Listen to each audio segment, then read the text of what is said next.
Update India TV, हर खबर सच्चाई की ओर। गुटखा तस्करांचे धाबे दणाणले. बेकायदेशीर गुटखा विक्री आणि वाहतूक करणाऱ्यांवर आता थेट मोक्का अंतर्गत कारवाई.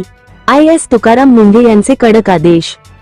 महाराष्ट्रात गेल्या अनेक वर्षांपासून गुटखा आणि तत्सम सुगंधी तंबाखूजन्य पदार्थांवर पूर्णपणे बंदी असतानाही राज्याच्या विविध भागात सोप्या पद्धतीने गुटख्याची विक्री आणि वाहतूक सुरू असल्याचे चित्र आहे. या बेकायदेशीर रॅकेटला आणि संघटित गुन्हेगारीला समूळ नष्ट करण्यासाठी राज्य शासनाने आता अत्यंत पाऊल उचलले आहे. अन्न व औषध प्रशासन FDA विभागाने राज्यातील गुटखा माफियांविरोधात थेट MCOCA Maharashtra control of organised crime act MCOCA अंतर्गत कारवाई करण्याचे ऐतिहासिक आदेश जारी केले आहेत. अन्न व औषध प्रशासन विभागाचे वरिष्ठ सनदी अधिकारी IAS तुकाराम मुंढे यांनी आज जून 12 मुंबईत घेतलेल्या विशेष पत्रकार परिषदेत या कडक निर्णयाची अधिकृत घोषणा केली. आज मुद्दामून एक महत्त्वाच्या विषयासाठी आपल्याला इथं बोलवलं आहे. गेल्या अनेक वर्षापासून आपल्याला माहिती आहे की महाराष्ट्रामध्ये गुटखाबंदी केलेली आहे. आपल्या FSSAI ॲक्टच्या सेक्शन 30 अंतर्गत प्रतिबंधित जे फूड आयटम्स आहेत त्याच्यामध्ये गुटखा आणि तत्सम आयटम जे आपले आहेत त्याच्यावरती गुटखाबंदी केलेली आहे. त्याच्यावरती आपण अनेक वेळा कारवाई करतो, रेड्स करतो, फाईन करतो, FIR करतो. त्याच्यामधल्या प्रोव्हिजननुसार जेल पण होते, प्रॉसिक्युशन पण चालू आहेत. परंतु प्रोहिबिटेड आयटम असतानाही, फूड आयटम असतानाही महाराष्ट्रातल्या ऑलमोस्ट सगळ्या ठिकाणी हा गुटखा विकला जातो आणि कंझ्युम केला जातो. ही रियालिटी आपण बघतोय. मग याच्यावरती पर्याय काय? एन्फोर्समेंट तर चालू आहे, ते आपण आता जास्त स्ट्रिक्ट करत आहोत, तर ते चालूच राहील. परंतु याच्यावरती काही डेटरन्स असा क्रिएट करता येईल का की ज्याच्या माध्यमातून, कारण प्रोड्युसर तर इथं नाही आहेत प्रोहिबिटेड असल्यामुळं, ते बाहेरून आपण जे याच्यामध्ये इन्व्हॉल्व असणारे बिझनेसेस आहेत, बिझनेस पर्सन्स आहेत, ट्रान्सपोर्टर्स आहेत, रिटेलर्स, होलसेलर्स, सेलर्स, हे त्याच्यामध्ये इन्व्हॉल्व आहेत. त्या प्रकारचं रॅकेट आहे आणि ते जर उद्ध्वस्त करायचे तर आपल्याला खूप मोठ्या प्रमाणात स्ट्रॉंग स्टँड घेणं हे गरजेचं आहे. ह्या निष्कर्षापर्यंत शासन पोहोचलेलं आहे आणि म्हणून मध्ये बऱ्याच वेळेस याच्यावरती डिस्कशन पण झालं की काय केलं पाहिजे. आणि मी इथं जॉईन झाल्यानंतरही याच्यावरती आम्ही विचार केला काय करता येईल, कारण याच्यामध्ये this is a danger to public health आणि म्हणूनच तो आयटम प्रोहिबिट केलेला आहे. जर पब्लिक हेल्थला जर डेंजर असेल आणि तो आयटम प्रोहिबिट केलेला असेल तरीही त्याचा व्यापार होत असेल, तिथं ट्रान्सपोर्ट होत असेल, होलसेलर विकत असतील, सेलर विकत असतील आणि तो अवेलेबल होत असेल, तर त्याच्यावरती स्ट्रिंजेस्ट पॉसिबल ॲक्शन घेणं गरजेचं आहे. ह्या निष्कर्षापर्यंत पोहोचल्यामुळं आज दिनांक 12 जून रोजी मी मोका लावण्याचे आदेश पारित केलेले आहेत. So we have issued the order saying that MCOCA provisions will be, MCOCA कायदा, मकोका ज्याला आपण म्हणतो, Maharashtra control of organised crimes act 1999 हा आम्ही इन्व्होक केलेला आहे. ही माझी त्याची ऑर्डर आहे इश्यू केलेली.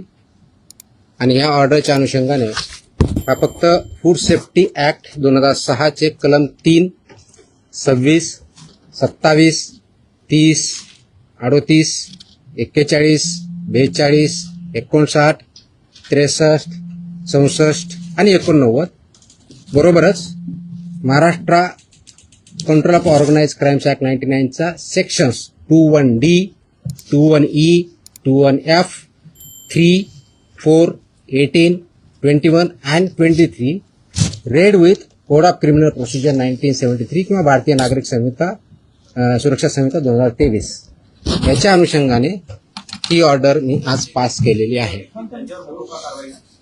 एक मिनिट मला बोलत होत्या, माझं पूर्ण होऊ दे, पूर्ण झाल्यानंतर विचारा ना प्रश्न. सो ही कारवाई करताना हे प्रोव्हिजन्स आहेत. त्याच्यामध्ये ऑथॉरिटी कोणती आहे, त्याचं रॅशनल काय आहे, कोणत्या क्राईम्सला, कोणत्या ऑर्गनाइज क्राईम मधल्या जी 21D ची डेफिनेशन सांगितलं त्याच्या क्राईममध्ये हा क्राईम कसा बसतो, याच्या ऑथॉरिटी कोण कोण आहेत, ह्या सर्व आपण डिफाईन केलेल्या आहेत. आणि याच्या अनुषंगाने अल्टिमेटली आपण काही ऑर्डर्स, डिरेक्शन्स या माध्यमातून दिलेल्या आहेत. त्याच्यामध्ये ज्या ज्या ठिकाणी हे मोर दॅन वन्स एखाद्या ह्याच्यामध्ये ट्रेड करणारा व्यक्ती, संस्था, आस्थापना असेल त्यांच्याविरुद्ध कंपल्सरी मोका इन्व्होक करायची ही ऑर्डर आहे.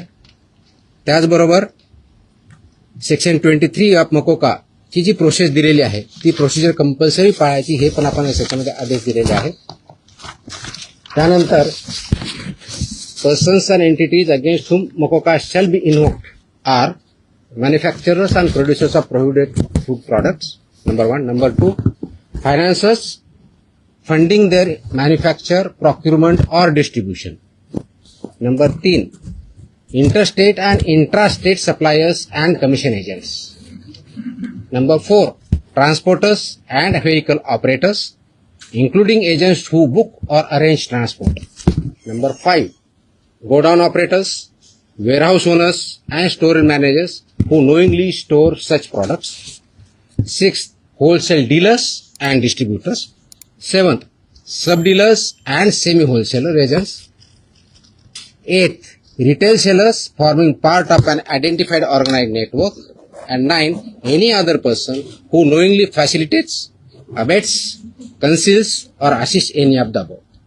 त्या इतक्या जणांविरुद्ध मोकोका वापरायचे ह्याच्यामध्ये आदेश आपण केलेले आहेत. त्याचबरोबर प्रिझम्पशन ऑफ एलिजिबिलिटी जी आहे ते फक्त याच्यावरती नाही तर प्रिझम्पशन ऑफ एलिजिबिलिटी हे आपण ज्यावेळेस म्हणतो की any one or more of the following is present, ते स्ट्रॉंग प्रिझम्पशन फेवर करणारं मोकोकाला हे प्रोव्हिजन वापरायचं. आणि no officer shall refrain without recording specific written reasons approved by joint commissioner. रिजनचं जे असेल त्याच्यामध्ये की इंटरस्टेट सप्लाय चेन और मॅन्युफॅक्चर नेक्सस हे आपल्याला वरती न्यायचं प्रिझम्पशन ऑफ एलिजिबिलिटीसाठी वापरायचं. Clandestine godowns, fake labels, dummy firms और फॉर्ज्ड इनव्हॉइसेस याच्यासाठी सुद्धा हा वापरायचा आहे. Simultaneous seizures across multiple districts pointing to a common syndicate त्याच्यासाठी सुद्धा वापरायचं आहे. करप्शन ऑफ इन्फोर्समेंट ऑफिशियल्स और intimidation of informants of witnesses यासाठी आपण वापरणार आहोत. Seizure value exceeding ₹10 lakhs in a single action or ₹25 lakhs cumulatively from the same account or network, आणि financial flows indicating systematic profiteering including hawala और बेनामी channels याच्या सुद्धा आपण ते एस्केलेट करण्यासाठी हे सुद्धा प्रोव्हिजन त्याच्यामध्ये आपण वापरणार आहोत.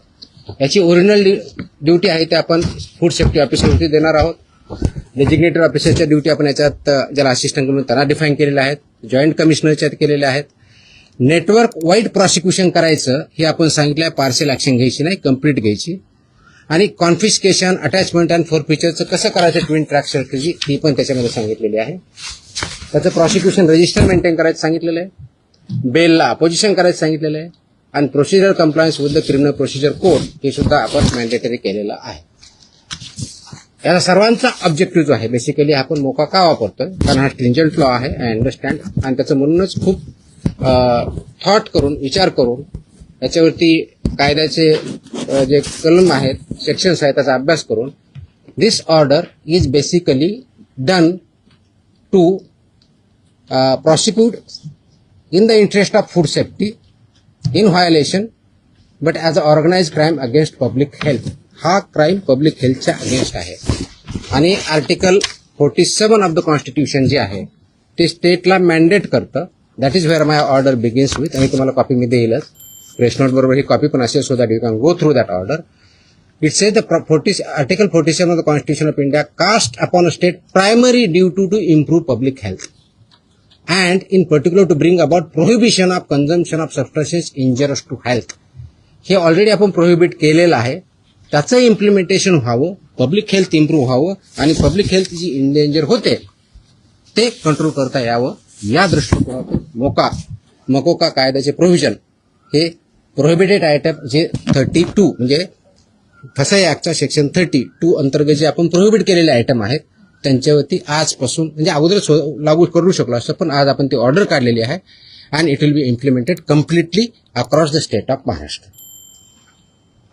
सर, जो कायदा केंद्राचा फॉरवर्ड चोरी जाते दुकानामध्ये पान मसाल्याच्या पुड्या आणि सुकी पुडी जे ते मिक्स केल्यानंतर गुटख्यासारखा पदार्थ तयार होतो. अशा पद्धतीने चालकीला कसं रोखलं जाणार, कारण तो स्पेसिफिकली गुटखा या टायटल खाली विकला जातो.